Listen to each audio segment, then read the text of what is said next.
Yehuda.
With the help of Hashem, we are learning Shabbos Daf Kuf Chav Gimel.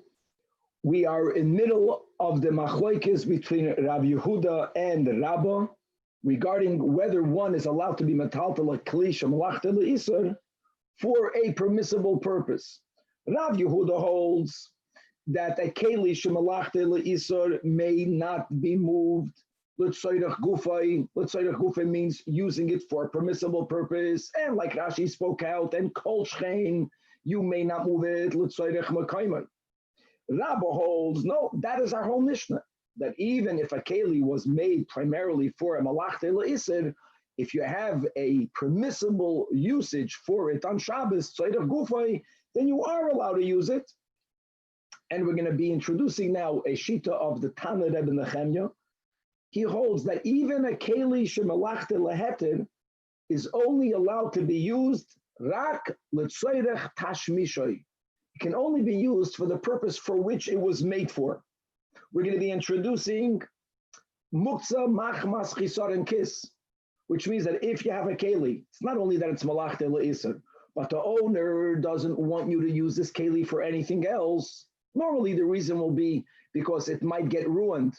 But regardless, if the owner dafka does not want you to use it for anything else, it's called machmas chisar and kiss, then you indeed may not move it. We're going to chazer over halachas that we learned way back in Kira, of even when you have something that's muktzah, you are allowed to be metaltalit min hatzad, or what we call kila'achar yad. We're going to learn about the evolution of the laws of muktzah. And we're going to see that during the times of the beginning of the second Beis HaMikdash, in the times of Nehemiah ben Chachlaya, because of Nehemiah realizing that there was a tremendous weakness in Shmira Shabbos, so the Chachamim began by imposing very stringent muktzah laws, with the understanding that if we are Bechlal not allowed to move Kalim, Bechlal, we're going to be more careful in keeping Shabbos. And as people started to keep the halachas of Shabbos better, we started to become more lax when it comes to the laws of muktzah. Not stam, we became more lax, but there was a convenience of the Sanhedrin, there was a ruling, and there was actually a 4-step process. We were matir more, we were matir even more, until finally, the question is, how far did it go? And we're going to have an ultimate, very important machlokes, Abaye and Rava, that's going to lead us into the beginning of our share today, the machlokes Rabbi Yehuda and Rabbi as to a kli shemalachta leisur, whether you can use it l'tzorech gufi, l'tzorech mekaymai, v'chulei v'chulei. And finally, if we'll have time, we're going to read a very important Tosfos, Normally, we know that there is a rule known as Ein Shvus Bamigdash, that rabbinic laws were never imposed in the Holy Temple. However, Felice says explicitly that there are exceptions. And when people know that there are exceptions, that's going to take away many questions that people have every now and then. How can you say that this was exeter in the Beis Hamikdash? Ein Shvus Bamigdash. We're going to learn over here that there is no such a klal. All right, there is exceptions.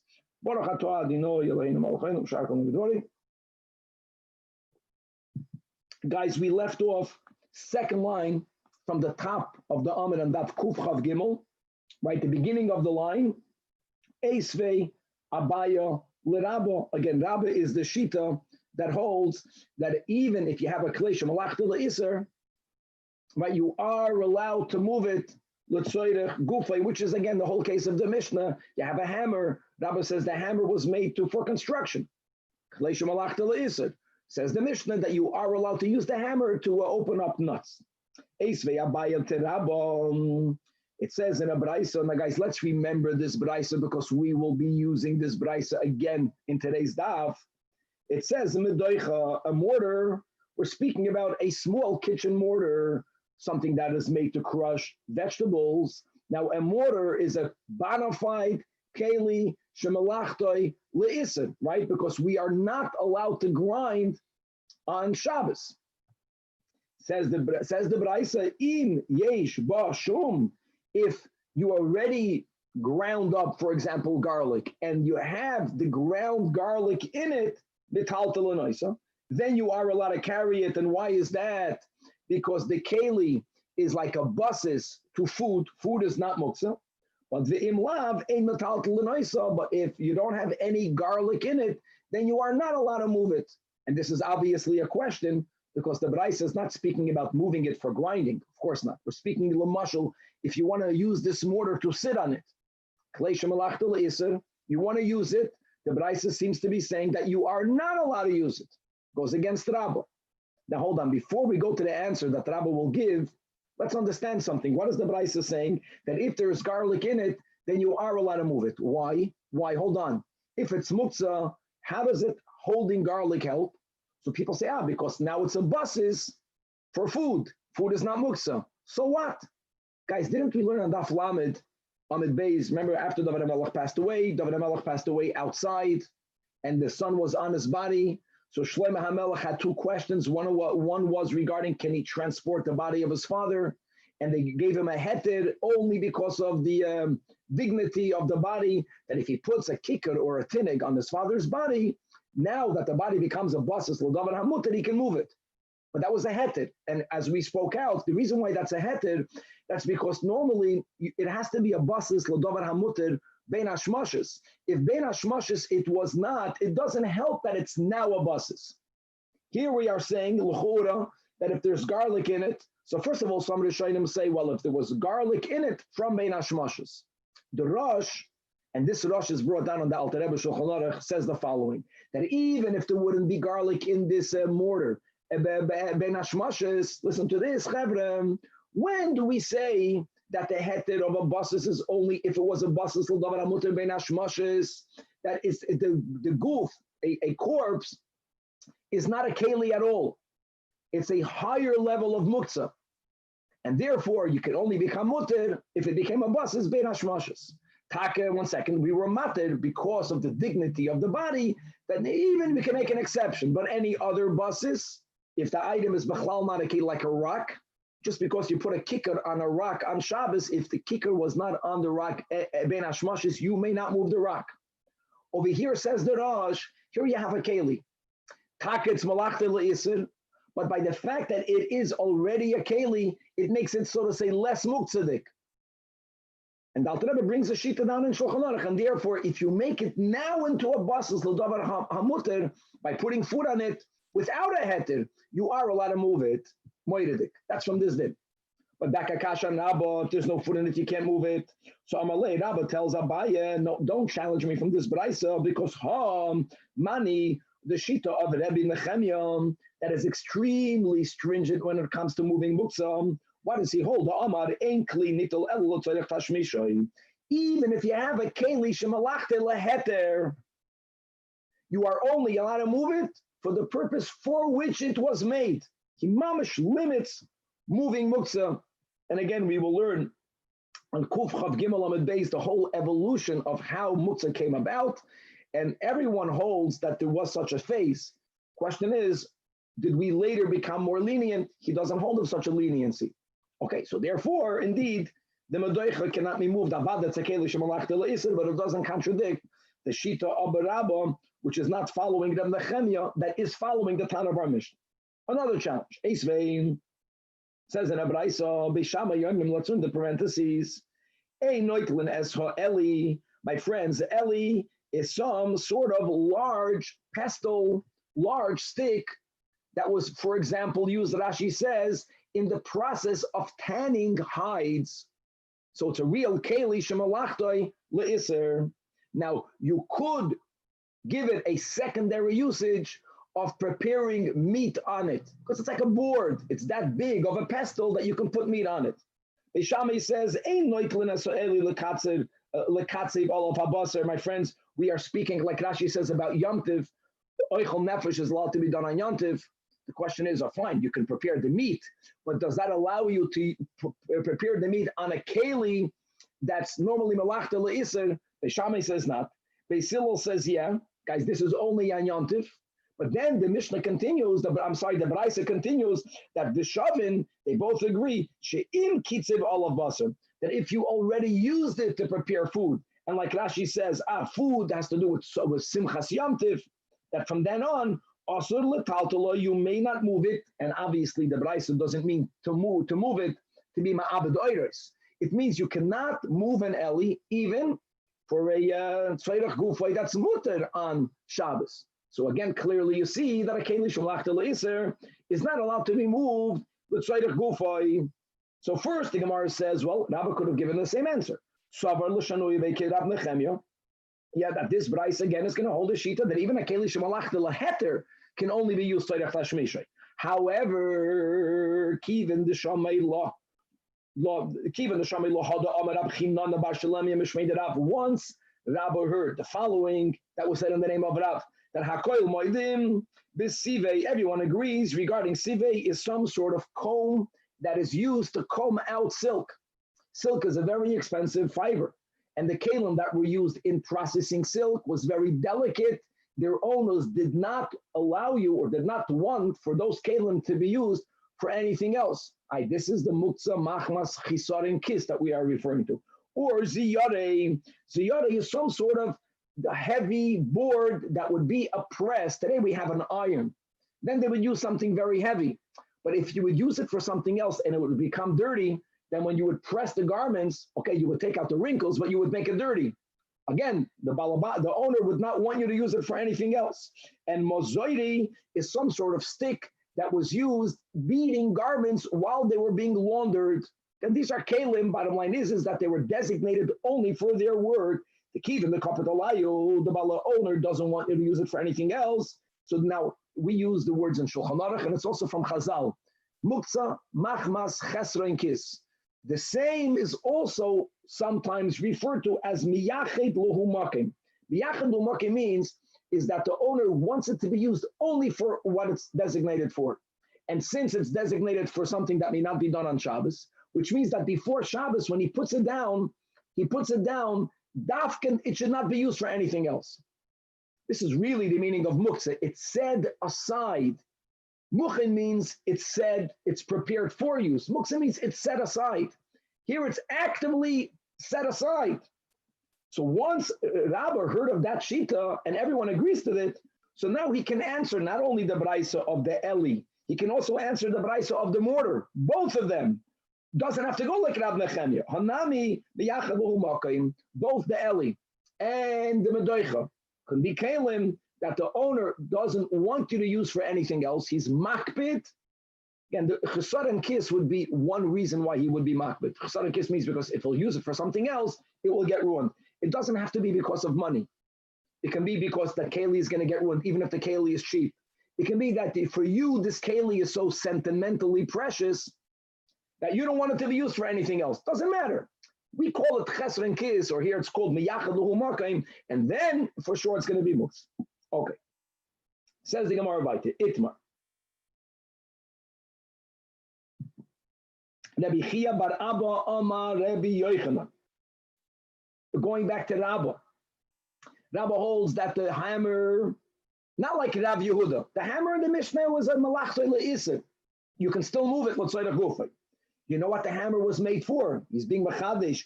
Even if it's a koren shel zohavim shoninu, even if the hammer is of a goldsmith, and therefore you would normally think that this should be malach, this should be chesed and kis. Why is it chesed and kis? Because if the bottom part of the hammer becomes a little bit uneven, then when you're banging gold, the golden sheet won't be perfectly straight. Nevertheless, we had this just a few DAF ago. They had an anvil, and every now and then goldsmiths, they would knock the hammer on the anvil, just to make sure that the hammer head is flat. So they would continuously flatten it out. So there isn't a chasar and kis, which is a chiddush. Rav Shemen bar Abba adds a bigger chiddush, that the hammer in the Mishnah can even be koren shel b'samim shaninu, or koren that is used in grinding psamim. Here, if there's any substance that adheres to the hammer, it might ruin the smell of psamim. He holds, even that there's no chesed and kis. Before you use it for psamim, you clean it out. And these are two big chidushim. And the Gemara says, man da amar de psamim, that's the biggest chidush. It's called shchin de zohavim, because zohavim is easier. Again, if the hammer becomes a little bit uneven, it's easy to fix it by banging it on an anvil. But man da amar shel zohavim, he will hold, but psamim already, a hammer that's made for psamim. Again, the issue, we're going with Rabba. The issue is not that it's a keli shemalach deleser. The issue is that already it's miyachad luhu makim, chesed and kis. Chesed and kis meaning, abel de psamim, kapit alayu. Okay, very good. Then the Mishnah went on. We're going through the various kelim. The Mishnah spoke about the hakush or the hakarkor. These are two sorts of sticks, right? The sticks are used in the weaving process. But what if a person on Shabbos wants to take the stick and use it as a toothpick, right? Remember, lischoiv boy, you want to stick it into fruit. So the Mishnah says you can do it. Paga is a unripe fig.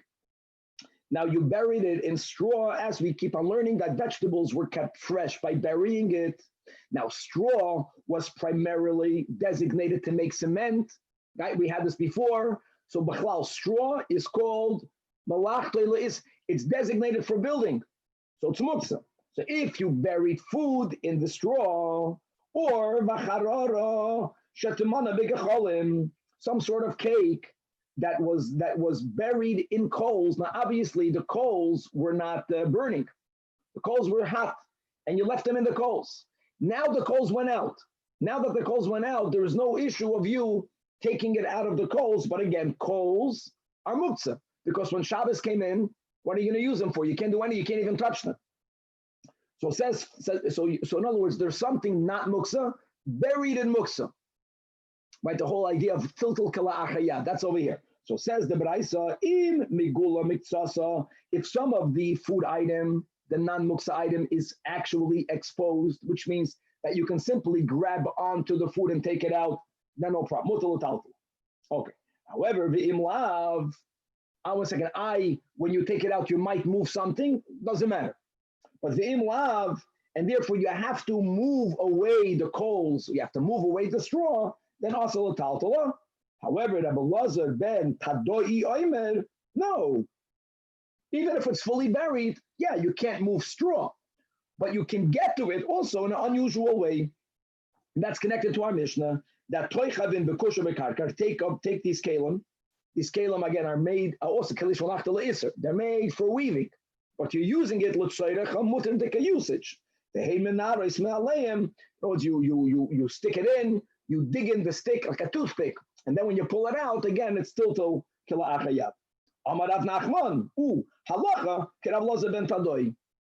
So the Gemara says, kum techais lememro. The Samar Rav Nachman, the tiltul menatzad is loishmei tiltul, which is what the din is based on. Rav Nachman himself had previously said the following: Hi, pugla. Pugla is a radish. Now, a radish is something that the top of it is wide, And as it goes down, it gets narrower. If you remember, earth is also muktzah. We can walk on earth, but we're not allowed to move earth, be a dayim. So what happens if there's a radish? He says, that's again, they bury vegetables on the grounds, not to plant it, but to preserve freshness. Can you pull such a radish out of the ground? Now, even if some of the radish is sticking out, there might be a problem. Why might there be a problem? See, if it was buried milmailo lamata means that the wide part is on the top, the narrow part is on the bottom. So when you pull it out, you're not moving any earth, because when you're lifting it up, there's less radish. So then shadi. But Rav Nachman says if some genius put it to preserve it the other way around, mimata l'maylam, so what's sticking out of the ground is the tip. You're not touching the earth, but when you're picking it up, since the lower you go, the wider it is, so it begins to move the earth. Now, clearly, you're not moving it directly, but nevertheless, Rav Nachman said aser, even though you're not touching the earth, because you're moving the earth. Rav Nachman is ascribing to Tilton and Atzad, and the Gemara says it must be Hagad Beit Rav Nachman Beit. The latter statement of the radish is something that he retracted from. No matter whether you preserve this radish, milmailo lamato, lamato lamayla, Rav Nachman holds, as long as you are not moving muktzah directly, you are indeed allowed to move. Okay, next case in the Mishnah was machat shel yad. A hand needle means a needle, let's go with Rabbi, that was made for sewing. Can't sew on Shabbos, but if you have a thorn, and we already learned above that there's no issue of refuah removing a thorn, and you want to use the needle, that's again another example. Kli shemalachta le'iser, you're using it for a permissible purpose, that's called soidach gufay. Mishnah says you are allowed to use it. Okay. Shalach lei Rava, the Reida Rabba to Rav Yosef. Yilamdeinu Rabbeinu. Rabbi Yosef teaches. If you have a sewing needle that broke, where did it break? Either the eye is where you put the thread in. The charara broke, or no, the eye is there, or uksa, or the sharp end broke. So now the question is, as we just mentioned, the rosh, that there are different levels in muksa. So you have a keli. Okay, if it's malach le'iser, it's problematic. What Rav Yehuda, I get it, but it's a keli. Then you have something that's not a keli. Something that's not a keli is much worse muksa. It's not a keli. So if you had the keli and it broke, he wants to know whether it's no longer keli. In other words, does it become muksa? Becoming muksa would mean, and therefore, if it's taka essentially muksa, right? Muksa, the Alter Rebbe calls it muksa machmas atzmai. It's not a keli. Then you would not even be allowed to use it l'tzayir gufay. So Amalei, Rabbi Yosef responds to Nisua. That's our Mishnah. The Mishnah says, Machat shel yad, little by yasakoitz, you are allowed to use it to take out the splinter. Now, he's not speaking about the sharp part, but he's speaking about the eye part, right? The charara part. He says, does it make a difference when you're taking out a thorn, and the fact that you are allowed to use it to take out a splinter is a raya that even if the eye is broken off, it's still keli enough, it's a malach le'iser, but you are allowed to use it, let's say the kufay. And by the way, did the Shainim speak out? Rabbi Yosef also means to tell him, but if the other side breaks off, then taka, you can't move it, because then it doesn't have any muterdika function. Okay. How can you, Rabbi Yosef, say this? When it says in a Mishnah, we're quoting a Mishnah in Kalim, and we're going be'inyan le'inyan, we're learning of Shabbos. And we had this so many times that sometimes we make parallels between Shabbos and Tumah, and the Gemara is going to answer, Lav Dafka. You know, they don't have to always go on the same track. That's another Gemara over here. It says in Kalim, Machat Shenito, either the Charara or the Uksa, even if it was already Tamei, it's considered no longer a Keli, and that's B'chlal HaKlal and Hilchas Kalim, that if a Keli is Tamei, if it's no longer halachically a kleli, it automatically loses its tumah. You're telling me that if it lost the eyeside, it's still enough keli for you to be allowed to use it for Shabbos. That means it is a keli. So Amar Abaye, Tuma, Shabbos, Karamis, we have this many times. Love that, but don't go on the same track. When it comes to Tuma, look at his words, Kli Maisa Ba'inan. My friends, there's a pasuk that we have in Matos, which is one of the main sources in the Chumash for in the Melchemes Midyan. So there was kasher in Kalim there. There was Tefillas Kalim, V'tohar, right? And then we have also the dinim of Tumah. And there the Pasuk writes the words, Kol Kli Maisa. So there Kli Maisa means that you have to, a Keli that was fashioned for a purpose. Only when it's still usable for that purpose is it considered Tameh. Again, for Hilchas Tumah. But Le'inyan Shabbos, Midi de Chazi Bo'inan. I don't need it to be functional for that for which it was fashioned for, as long as it's functional. And again, you have a needle, even though the eye part where you put the thread through, that part broke off, taka, you can't use it for sewing. But chazia lemishkala bekutz, and therefore it still retains enough status of keli. But we're going that l'tzoydach gufa, you can move it, and it's not a problem. That's Abaya. Rava argues with Abaya. Amar Rava, mandu komoisev, shaper komoisev. I disagree with your answer. The kasha from the Mishnah and Kalim is a good kasha, and indeed, mi de le'inyan tuma lav manahu, because of this concept of koil kli maisa. So Rava holds le'inyan Shabbos lav manahu. Rava holds that way. The definition of keli is if something was made for a function, if it has to be still usable for that function. But guys, don't get confused. A klei shemalachta le'isr for sure cannot be moved to do an isr. When we're speaking about tzorech gufa, we're speaking about using klei shemalachta le'isr for a usage that's mutter. I know that. But the keli is still potentially fit for the isr. Just we're not going to do it on Shabbos. But it's a keli because of it. But if you can't even use it anymore for its function for which it was fashioned, then according to Rava, taket loses its status of a keli. And therefore what? And therefore what? What is Rava saying? Rava is saying that if it loses its eye, it can no longer be used. So hold on a second. So Meisvei, the Gemara is challenging Rava from a Braisa. Machad, see, more than our Mishnah. Our Mishnah spoke about using it. But here the Braisa says, Machad bein lekuva, lekuva means it still has the eye. Bein she'ein lekuva, the Braisa says clearly, mutal l'taltala. Now mutal l'taltala again, not for sewing, to take out a splinter or for another tzorech gufa mutar dika use. Well, yamru lekuva elo le'inyan tuma bilvad. Clearly, yeah, the Braisa is being minded that if it loses the eye, then it loses its tuma. So you see that they don't go on the same track. So the Gemara answers, Avos Yisrael, this happens rarely, but it happens. So Abaya L'chayda was fakert authenticated. Rava is refuted.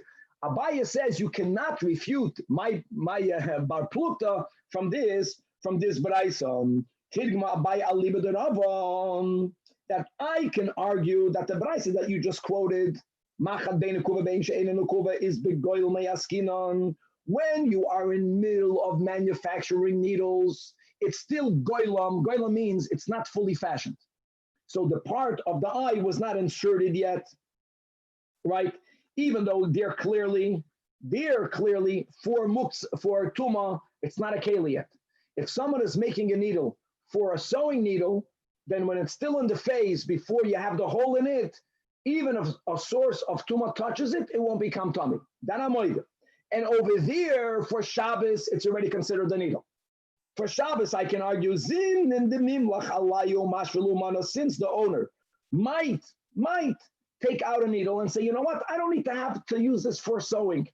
I want to have a needle in my house that if someone gets a splinter, I have a sharp needle. Since he might do that, again, it's different. It never reached the final stage. It never broke yet. Here, Abai is saying that the Rabbi will hold they don't go on the same track, which is the Braisa.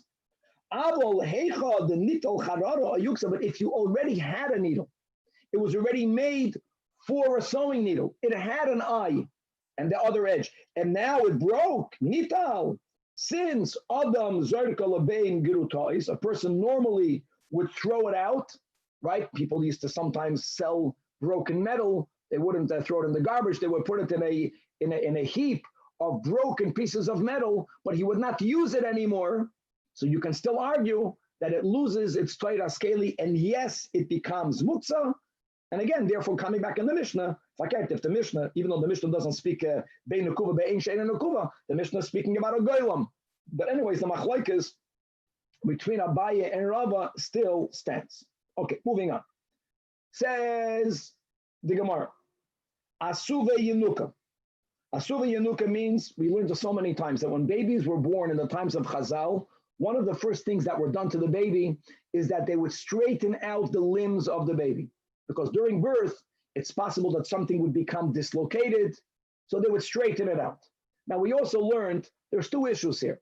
When it comes to refuah on Shabbos, remember that? We learned about the chiropractor. If you're not ingesting anything, it's much less problematic. So the issue here is not about taking refuah on Shabbos. You're not giving a medicine. You're just straightening out the limbs. The issue here is tikkun mana, or a rabbinic, you're being mesaken the baby. Could you do it or not? A machlokes amoraim. Rav Nachman says it's asur, and Rav Sheshes says that it is mutter. Right? Omar Rav Nachman. Right? Also look inside the last Rashi in the Amid asur. Why? The damei lemesaken. That's the issue here.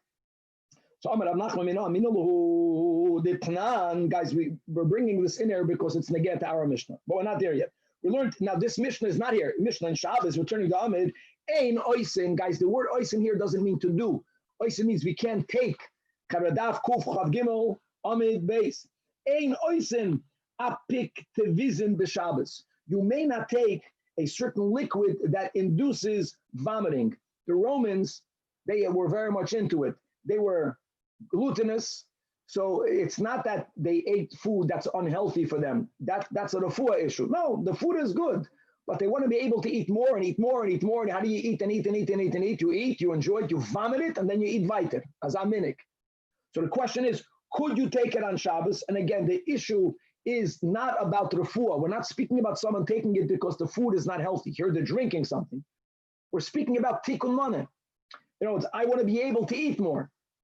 And the fact that it says you may not is araya, right? That there is a tikkun element over here. So that's araya to Rav Nachman. Says the Rav Sheshes says, Hassan lav urchei. When it comes to taking this apictivism, it's not a normal thing. It's not in the person's normal way of behaving. So there's an issue. Over here, since straightening the limbs of a baby when it's born is arche, interesting concept. Even though you can argue, so what? A baby is born, you are always being mesaken it. No, mesaken means that you're doing something. First of all, it's not biblical tikkun, which would be maybe makeh patish. It's the dami lemesaken. Rashi says anything that's normal is not dami lemesaken. And now, why are we speaking about this? Because Amar Rav Sheshes, Aminullah. How do I know that it's not an issue of tikkun from our Mishnah? It says in our Mishnah, Machat shel yod little boy yasakoitz. Hold on, I have a problem. I get it. The Mishnah is focusing on the muktzah status of the machat. But how are you b'chlal allowed to remove a koitz from the body? Tikkun mana, tikkun. The fact that you can move a splinter, forget about the refuah aspect. There's a tikkun aspect. We don't say that. So I look at Rav Nachman. So the Gemara says that Rav Nachman, look at Rav Nachman's logic. You can't compare one case to the other. Hassan over there meaning by us in the Mishnah, since pikid means that there is something that is not part of the body, that is inside the body. Removing something that doesn't belong is not tikkun. You're getting rid of something that's hurting you. But over here in their machlokes, by straightening the limbs of the baby, since the issue like pikid, there's nothing extraneous that's inserted in the body. What are you doing? You are aligning the bones of the child. That is more tikkun. Interesting. Because you're not getting rid of something. You're taking what is, and if it's not aligned, you are realigning it. According to Rav Nachman, the dami l'tikun, and therefore it's asur. Gavaldik. Okay, moving on to the next mission. Muksa, all about muksa. Says there's a lot of mishnayos now. Kana shel zaysim. People, after they harvested zaysim, they would store it in a vat for a while in order for the olives to become very soft, in order for you to be able to put them into the press.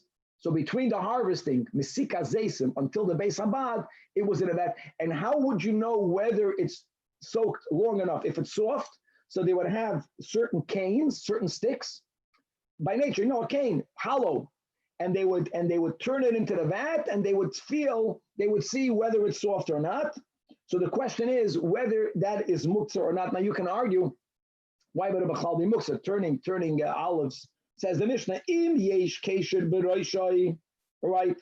Mishnah is saying it's not muktzah. Turning around food in a vat is not a kilei shemalach b'le'isr. Here we're going to focus on dinei tumah v'tara for a moment. Im yesh kesher b'roishai, if there is a knot at its end, kana is hollow, and they would put at the hollow end, they would put some sort of rope, a knot, and they would plug it into the hole. So when it would be plugged up, then mekabel tumah. This is so counterintuitive because, my friends, we know the rule that pshutei kliyates eino mekabel tumah. If it's hollowed, then olive oil can go in it. Then it should be tummy. The Mishnah says the opposite. If it's plugged, then it's mekabel tumah. The imlav, if it's not plugged, which means it's a kana, it's a hollow reed, right? It's a hollow cane, then it is mekabel tumah. The Gemara is right away going to ask how. However, benkach or benkach nitel b'Shabbos. No, the point that the Mishnah wants to make is that when you have something natural, like a rock, it's not even a keli. That's the worst type of muktzah. Muktzah machmas atzma. It's not a keli. Even though it's a kana, but since it was designated, even though there is no knot in it, that means you didn't change it, but it's designated to use it to turning the olives in the vat, that designation gives it the status of a keli. Now that it's a keli, hostile, you're allowed to move it. Now there's a small gemara, but we have to understand the dinei tumah. What are you talking about? If you knotted it, the knot was put inside the hollow. Fakert, now you made it into a pshutei kliyates. And there's a rule of pshutei kliyates are b'chlal not merkabel tumah. And my tama, right, the pasuk in Shmini, where the pasuk says mikol kliyates oy beged oy oir oy sok.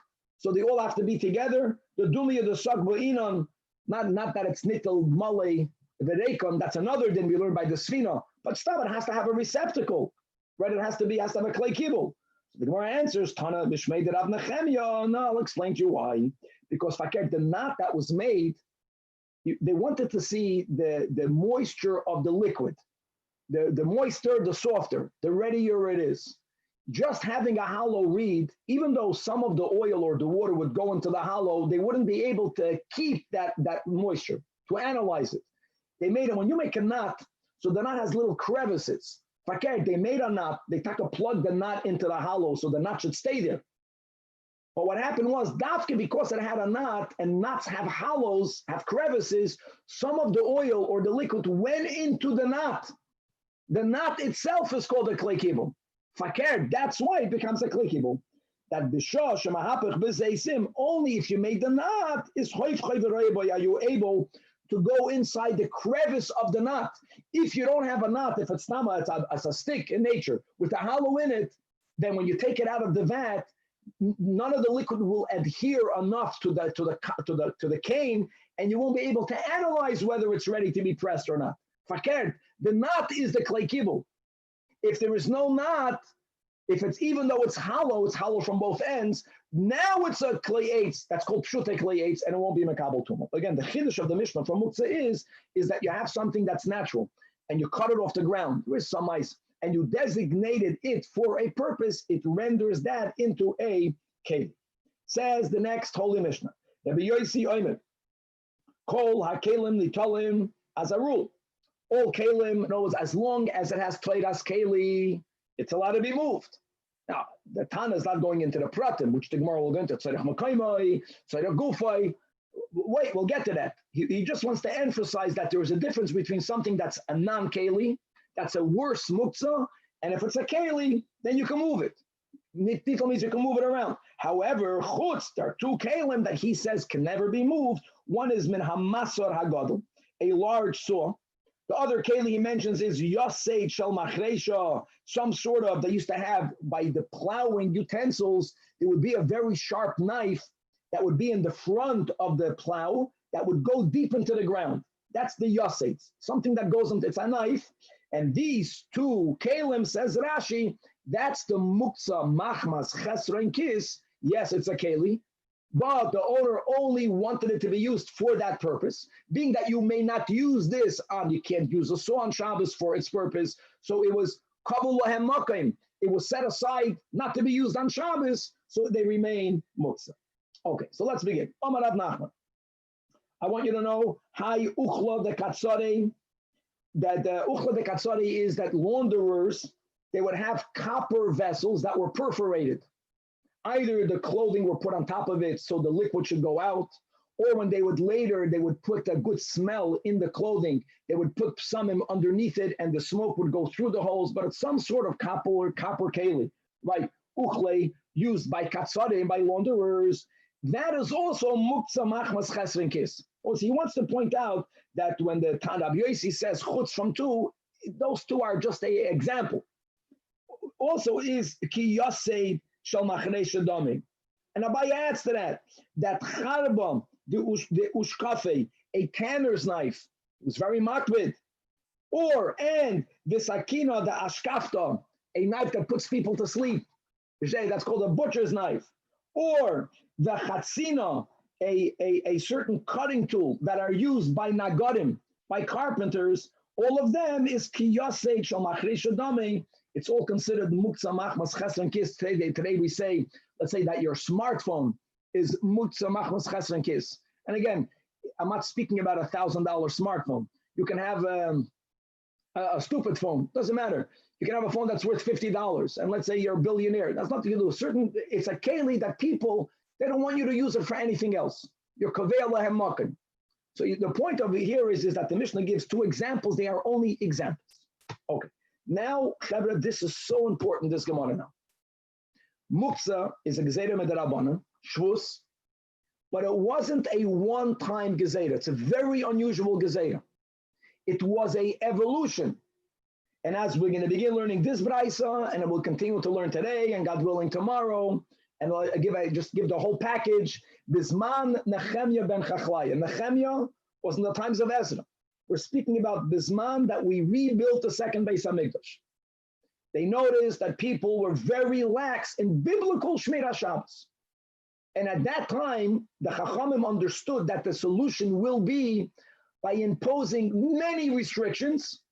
That's how it would work then. And by doing it, you would educate the people of the importance of keeping Shabbos, and people would observe Shabbos.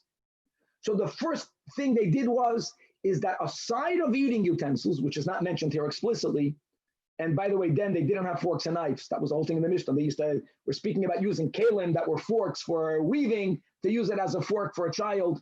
The cutlery meant plates, bowls, cups. Aside of that was never included in muktzah, that was always allowed to be used for eating. The first gezerah was Tanu Rabbanan Barishaina. The first gezerah was that only shloisha kalim nitalim b'Shabbos. They almost outlawed moving all the kalim, and they only allowed the following three. And you'll see all of it is because it was needed for eating. One was a matzoya of the vela. So these was a comment that they would have these pressed figs that were like in a cake, and they were so pressed together that you couldn't break it with your hands. Bitzias hapas was done in the times of Chazal, not with a knife. You broke bread. That they needed a knife for. Vizuhama listed on Shalkededa, there was a certain keli, like a big spoon, that was used to take the foam off the top of a pot. And the sak and kitana that they would leave on the table, and maybe a piece of meat is too hard. Again, these are the few pieces of flatware, so to say, that they had. That was also allowed together with kaisois and ka'arais. Other than that, everything else was usher. And that worked. It worked means, when people heard that gezerah, people really started to keep Shabbos. So Chazal, they went ahead, and as we'll see here, guys, every time there was a change, just to appreciate it, even though it's not written explicitly, there was a gathering of the Sanhedrin, and they made a count. That means that they made a head there, but they needed to take a vote. So everything, it wasn't stam that they felt that we can just lax it off. There were 4 steps in easing off muktzah. Well, there's a total of 5 steps. The first was everything is muktzah, aside of, like we said, cups and plates, and these 3 kelim that were used in our meal. Then, listen, guys, count. Hitiru, They convened the Sanhedrin and they allowed more, number one. V'chazru v'hitiru, number two. V'chazru v'hitiru, number three. But we're not there yet. Ad is number four. Acha amru, the last step of the kula was kol hakelim l'tolam b'Shabbos. Fakir, it became our Mishnah. Everything is allowed to be moved. Chutz min ha'masar hagadol v'yasei shel ma'chareisha. Okay. Now, so says the Braisa. Now we're going to have a fundamental machloikas Abaye and Rava when they were matir. How much were they matir? So it begins the word. Ma yitiru v'chazr v'yitiru. Amar Abaye, guys, halkop. First heter was hitiru davar shemalachtoy leheter, and not only that, only l'tzoyrach gufay. If you remember, we learned that Rashi yesterday that using something l'tzoyrach gufay is more allowed, right, than tzoyrach mekaymai. That's why we learned in Rabbi Yehuda. If something is asur l'tzoyrach gufay, for sure tzoyrach mekaymai. Okay, so that was step number one. And by the way, this right away goes against the shita that we learned of Rabbi Nechemia today. What did we learn? That Rabbi Nechemia holds that even a kelish malach leheter can only be used l'tzoyrach its tashmish. No, according to Abaya, even the first leniency, the first opening up of Mutza was already allowing you to use a keli shemalachtai leheter for any tzorech gufay. Tzorech gufay means for what it was designated for what it was not designated, but you got to use it. Number two, b'chazr v'yitiru, according to Abaya, davar shemalachtai leheter, even l'tzorech mekaymai. That's step number two. Number three, the chazru v'hitiru davar shemalachtai le'iser.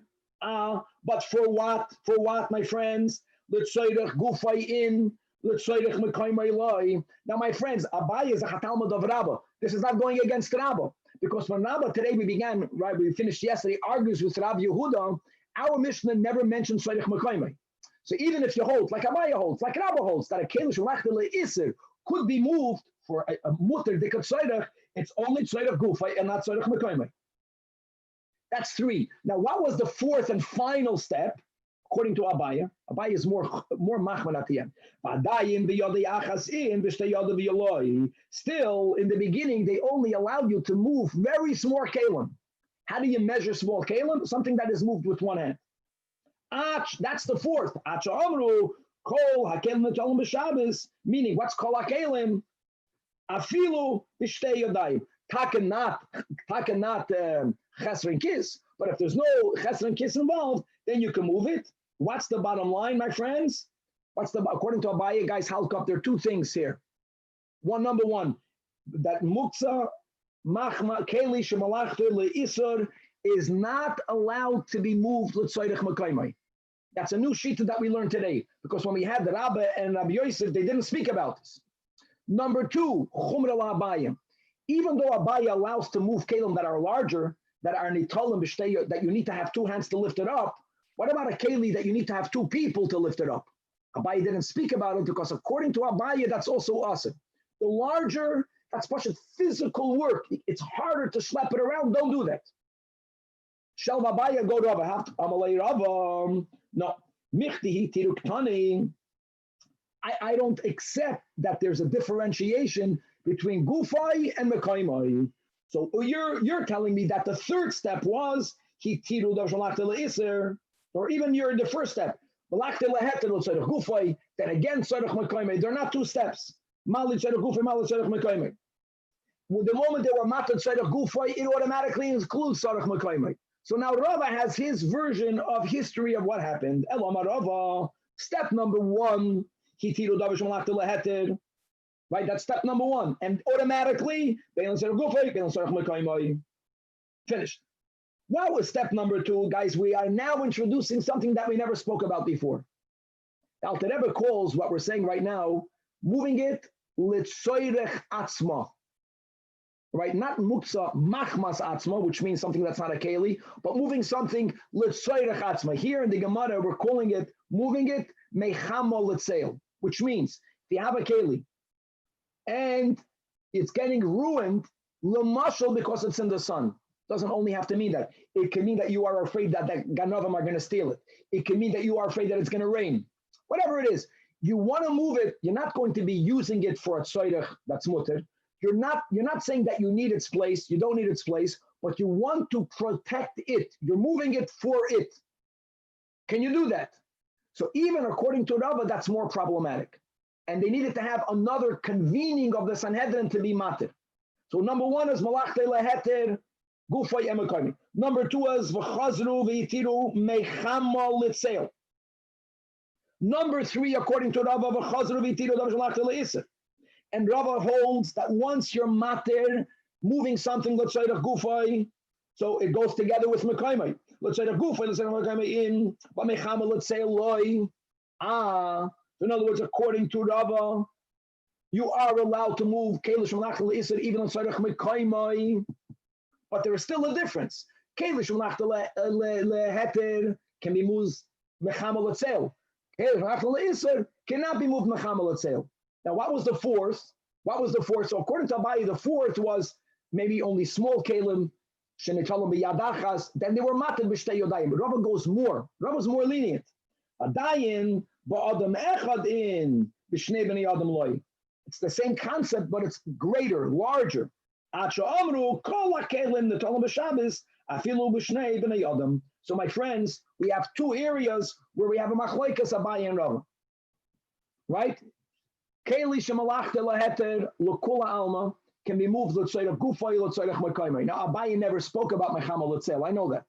He didn't mention that. Rabbi also holds Klei shemalachta laheter could be moved l'tzayich gufay mekayim. Machlokes explicit is keli shemalachta le'isir. According to Abaye holds like his teacher Rabbi. Keli shemalachta could be moved l'tzayich gufay, which is the cases of the Mishnah. You can take a hammer of a blacksmith, according to Rabbi Yechanan, of a goldsmith, and use it to crack a nut. Fine, but you cannot move it l'tzayich mekayim. According to Rava, a keli shemalachta le'isir could be moved not only l'tzayich gufay, also l'tzayich mekayim. And then the question is something very heavy allowed to be moved? Now, everyone holds that there was a convention of the Sanhedrin to open that up. Elama Abaye went from something that can only be carried by one hand to two hands. But if you need two people, you may not move it. Pasha, it's very heavy.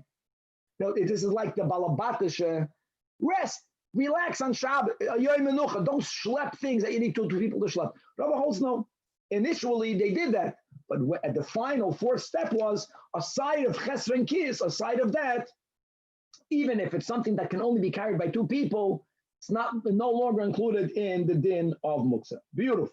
Now let's start. Eisvei Abaye, guys, now we're reviewing what we learned on top of Kuf Chav Gimel. Same Braisa, Medoicha, right? You have a kitchen mortar used to crush vegetables. So there, what did we now? Medoicha is a keli shemalachta le'isur. You're not allowed to grind on Shabbos. So then Braisa says, Im yesh bashum, then the taltal and oisa, as we explained, because then it's a basis for food. It wasn't a basis bein hashmashos, according to the Rosh. It doesn't matter. You don't need a heter because it's a keli. But ve'im lav, but if there is no garlic in it, then you are not allowed to move it. Wow. Now, Abaye, one second, you're not allowed to move it. Abaye should ask on himself. Abaye also said that a keli shemalachta le'isir is allowed to be moved l'tzayich gufay. Abaye says, yeah. The Braisa is not speaking about you moving it to sit on it. It's a little, you're not going to be using it. Abaye will learn that the Braisa is saying that you cannot use it. You cannot move it l'tzayich mekayim. But according to you, Rabbi, that says you can even move it l'tzayich mekayim. Why can you not move it? So Rabbi says, just like you are limiting the isur, even you are moive, you could move it l'tzayich gufay.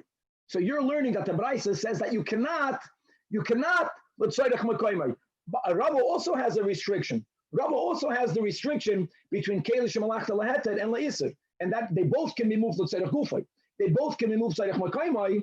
But only a keli shemalachta leheter can be moved mechama l'tzeil.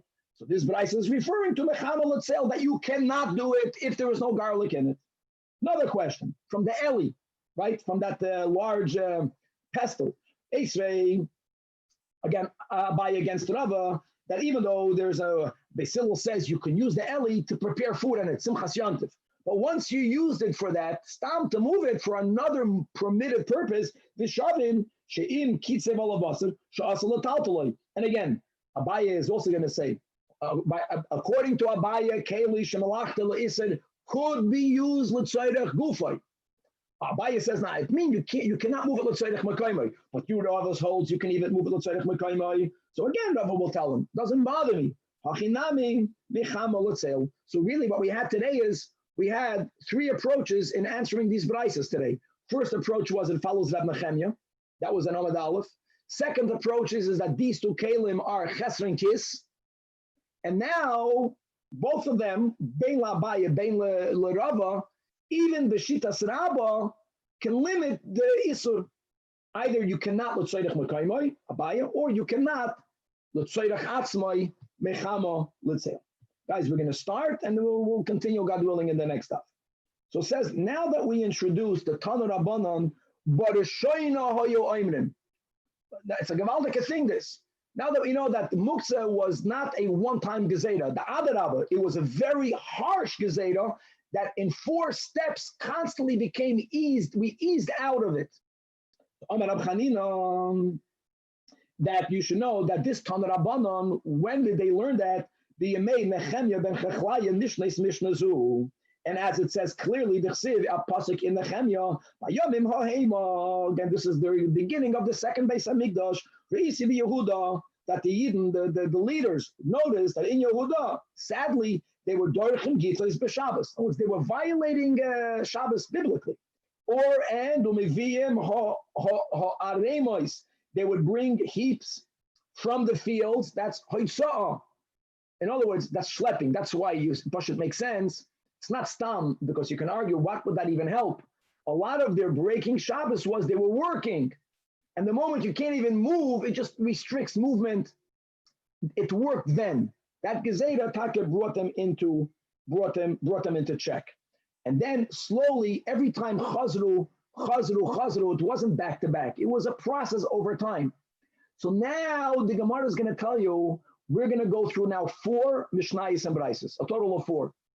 And it won't seem to match today's Hilchos Muktzah.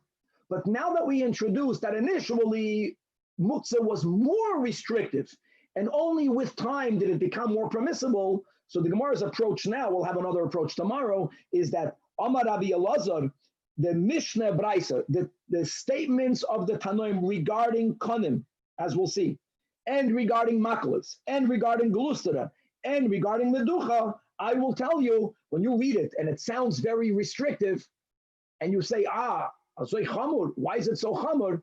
I have the answer. Kulam koidim hataras kelim shaninu. Pashit. And b'chlal, we have the word Mishnah Rishayna, right? Loizazim im kaima. B'chlal, all of the Mishnah is just to know the whole Torah Shabbal Peh. Moshe Rabbeinu taught Torah Shabbal Peh. Rabbi is the one that officially gathered it. And we have this many times. Even when certain halachas are no longer relevant, because the Sanhedrin was mated before the times of Rabbeinu HaKadosh, some of these halachas worked their way into Mishnayos and Brises. Now, it's not ideal, and it's an anomaly, because normally if something was prohibited, but then the Chachamim gathered and they took a vote and they were mated, why would Rabbi put it into Mishnayos? Mishnayos at the end of the day was like the Shulchan Aruch. Okay, so it's not usual, but Rabbi Elazar uses this to farenfer many problems that we find. And let's go through the problems and the solutions. So number one is we mentioned Koren. Koren means tubes. Now this is a Mishnah, okay, Ditnan, Koren Ditnan, Loi Sidur HaKonim, the Loi Nitilasan, Doiches HaShabbos. A Mishnah Menachos, we learned this together. We have the Lechem upon which there were 2 racks. There were 2 shelves. Now, they're not 2 shelves. There were 2 racks, 2 sides, 2 sedarim.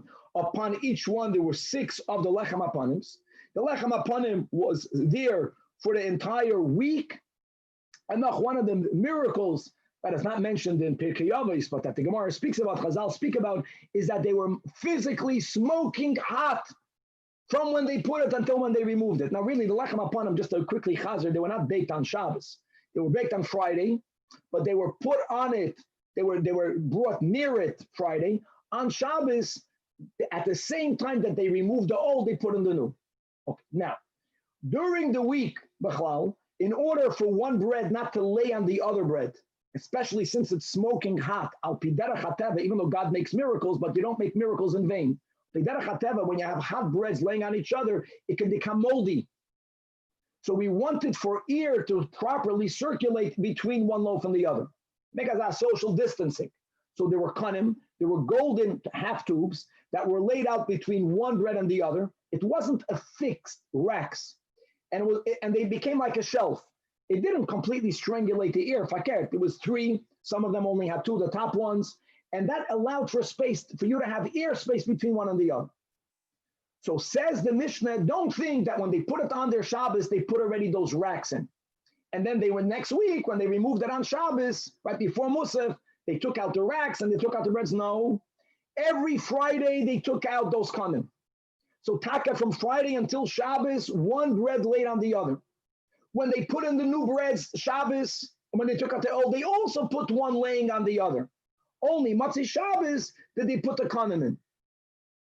Now, why would they not right away set them up, be mesader them with these makeshift shelves from reeds? You know why? Because they were muksa. But why were they muksa? Kanim is a bona fide keli shemalach leheter.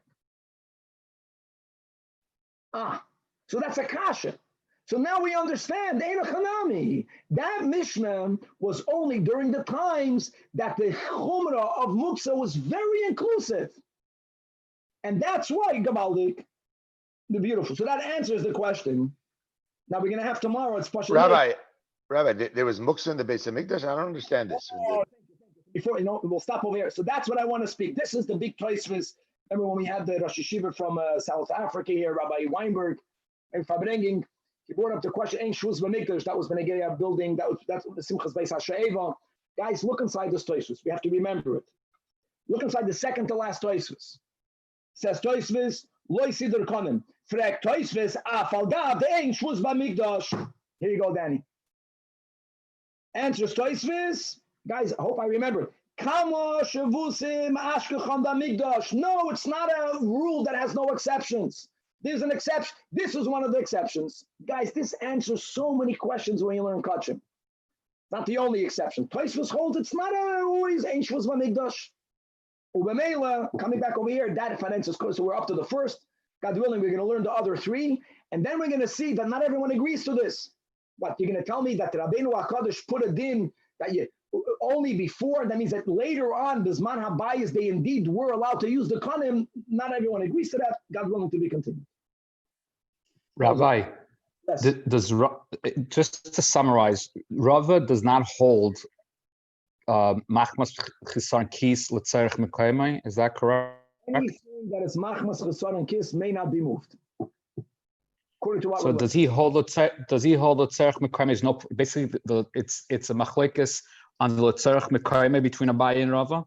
Is that the machlekes? One of their arguments is keilu shemalachta leiser tzerich mekayme. Very good. Abaye says asur. Abaye is more machman, and Rava says mutter. One argument. Right, and it's because machmas chisar and kis. But let me add something else that we learned today, and that is when you have bona fide muksa with no hatadim, moving, it's called tiltul min hatzad, is also mutter. Means if I have my smartphone and I want to get rid of it, yeah, we paskin, it's called machmas chesed and kis. The owner doesn't like anyone to touch it, but you can tiltul kalachayad will be another heter, but that we're not discussing it. We're trying to know if you can do it directly. Got it. Okay. So, but indirectly, that's the machlekes Abaye and Rav l'tzerich mekayme. Two arguments. One is whether you kiss mekayme, and then the question is there a keli that's so heavy that you need two people to carry it? Whether that Abaye says yes, Rav holds that was the fourth and final heter. No, not anymore. Got it. Okay. Thank you. Rabbi. Yes. This rule that we're learning about from Rab Nechemia and Chachlaya, whatever his name is, this was, I mean, he's obviously, this is second base of Mikdash we're talking about, right? Yes. So are we saying now that based on this last din that we learned about whatever was taught in the first part, that according to Rebbe Lazar, in the first Beis HaMikdash, they taka used these tubes. And then second Beis HaMikdash, after he made this takana of muksa, they stopped doing it. And what the chiddush is, and for some reason they decided to do shvus b'mikdash dafka for these things. Okay, 1 second. But the word is that even later, when they were mated it, the Mishnah remained. And then the Mishnah remained.